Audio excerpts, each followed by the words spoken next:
Hello student, अभी हम लोग स्टीफन बोल्ट्जमैन्स लॉ को समझते हैं। क्योंकि देखिए नीट या जेई का जब हम प्रिपरेशंस करते हैं ना, तो लॉ तो चलो सिंपल है, समझ में आता है, डेफिनेशन भी समझ, लेकिन न्यूमेरिकल कैसे सॉल्व किया जाए ये बहुत इंपॉर्टेंट होता है। तो सबसे पहले लॉ को हम समझते हैं। ये स्टीफन बोल्ट्जमैन्स लॉ कहाँ पे हम स्टडी करते हैं? रेडिएशंस में स्टडी करते हैं। रेडिएशंस में भी हम कहाँ स्टडी करते हैं? थर्मल रेडिएशंस में, राइट? ओके, तो ये जो थर्मल रेडिएशंस है यहाँ पे, अब आपको यहाँ पे दो चीज़ समझना है। स्टीफन बोल्ट्जमैन्स लॉ पहला वैलिड है किसमें? ब्लैक बॉडी रेडिएशंस में। ओके, नंबर एक। दूसरा, जो बच्चे कंफ्यूज होते हैं, ये अगर ब्लैक बॉडी है कोई, या कोई इस तरह का ब्लैक बॉडी है, राइट, तो बच्चे कंफ्यूज होते हैं उसकी सरफेस एरिया को लेके, राइट, या इस तरह से सर्कुलर सरफेस एरिया को लेके। अब ये हमें देखना है कि ये जो स्टीफन बोल्ट्जमैन्स लॉ है वो कहता क्या है। ये कहता है कि ये जो रेडिएंट एनर्जी होती है ई, सपोज ये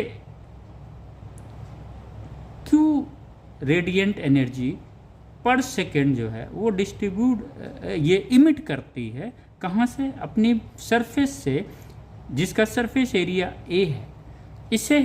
इसकी को हम स्टीफन बोल्ट्जमैन्स लॉ डिफाइन करते हैं, राइट। यानी ये क्या है? रेडिएंट एनर्जी इमिटेड कितनी है? क्यू है, per unit time, per unit surface area, ये है कि जो E equal to sigma T to the power 4 लिख रहे हैं। ये जो रेडिएंट एनर्जी E है, ये क्या है? यूनिट सरफेस एरिया में, unit surface area unit time में ये क्यू क्या है? रेडिएंट एनर्जी जो इमिट करती है ब्लैक बॉडी, वो E है, राइट। ओके, तो ये क्लियर हो गया बच्चों, राइट।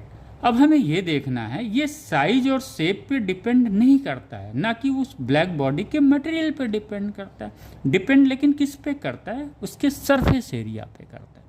ये तो हमने यूनिट सरफेस एरिया का निकाल लिया, राइट। लेकिन अगर